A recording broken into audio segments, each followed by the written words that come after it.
Olá, alunos, tudo bem com vocês? Espero que sim. Hoje estou aqui para orientá-los nas atividades de ciências do livro didático, página 102. O título: As rochas e o solo.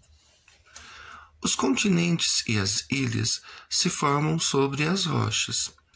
As pessoas retiram rochas da natureza para obter diferentes materiais, que podem ser usados de muitas formas, para construir casas e fazer muros, ruas e calçadas, para produzir metais como ferro e alumínio, para fabricar produtos como cimento e vidro. Primeira questão: que objetos de seu dia a dia são feitos de materiais retirados das rochas? Aqui até tem um desenho, de uma praia, e aqui tem um muro, E aqui embaixo está escrito: as rochas também são utilizadas para construir muros de contenção para evitar deslizamentos de terra, Então, tipo esse muro aqui também, que fez aqui na praia.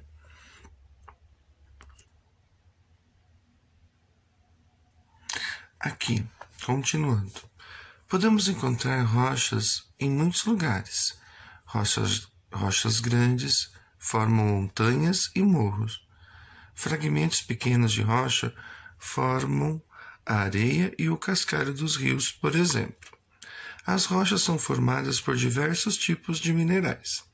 Cada mineral tem uma característica, por isso, rochas compostas de minerais diferentes têm características diferentes.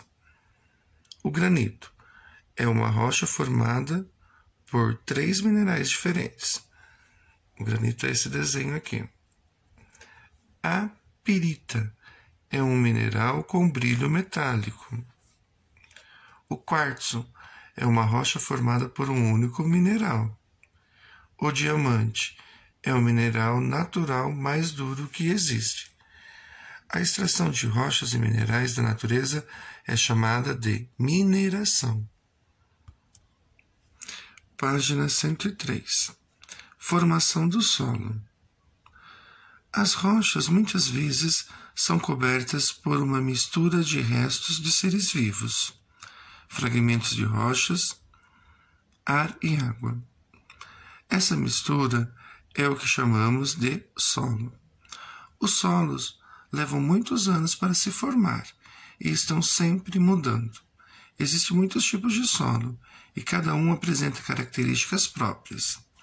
Essas características dependem de como ele se formou. Então aqui temos 3 situações aqui. A ação da chuva, do vento e das mudanças de temperatura começa a fragmentar a rocha. Alguns seres vivos fragmentam mais a rocha. Restos de seres vivos se acumulam, formando a matéria orgânica do solo. Terceiro, com o tempo, aumenta a quantidade de matéria orgânica sobre o solo e ele fica mais profundo.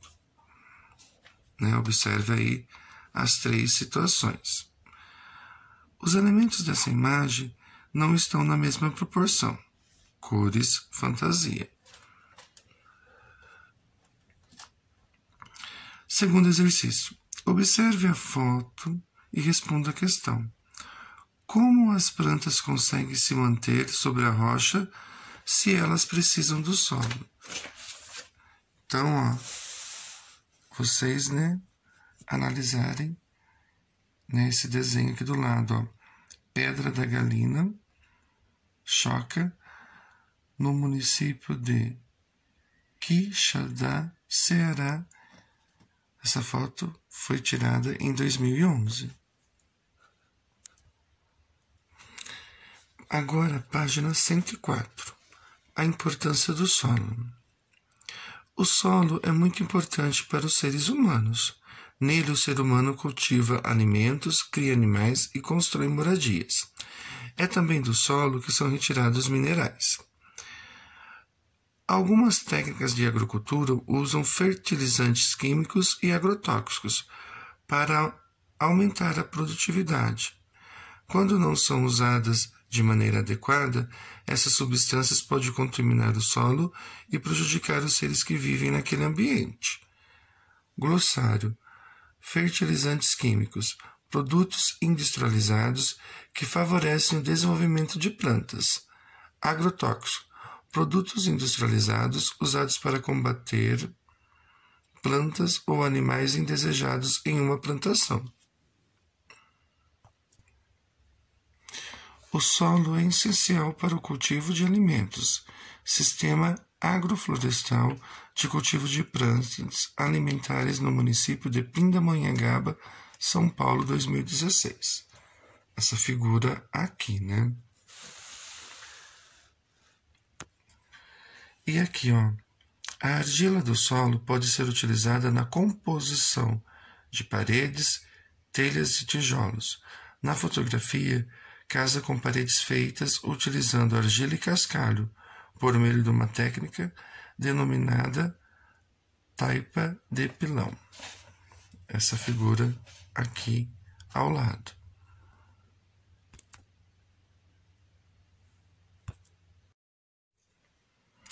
Página 105. O solo é um componente do ambiente muito importante para os seres vivos. Muitos animais se alimentam das plantas que fixam no solo, né? O solo serve de abrigo para vários organismos.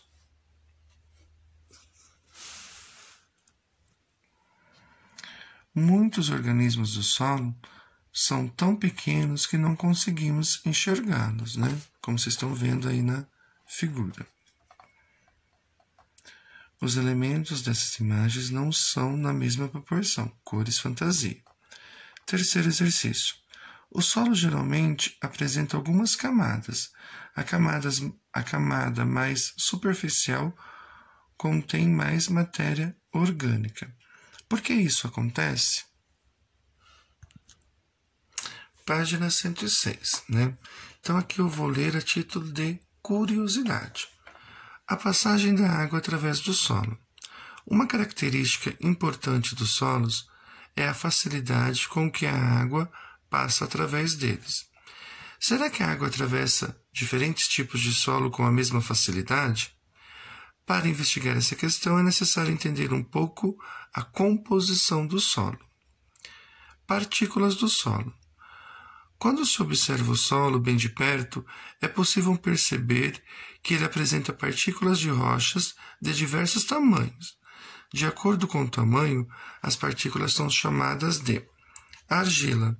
São partículas tão pequenas que não conseguimos enxergá-las sem a ajuda de um microscópio. Microscópio, instrumento que possibilita enxergar corpos extremamente pequenos, que não poderiam ser vistos a olho nu, né? Areia. São partículas de tamanho maior que podem ser vistas a olho nu. Quando o solo possui maior quantidade de argila, ele é chamado de solo argiloso. Já quando ele possui maior quantidade de areia, é chamado de solo arenoso. Então, aqui tem a foto da argila e da areia. Representação para os fins de comparação das partículas de areia e de argila em tamanho ampliado. Um forte abraço e até a próxima atividade.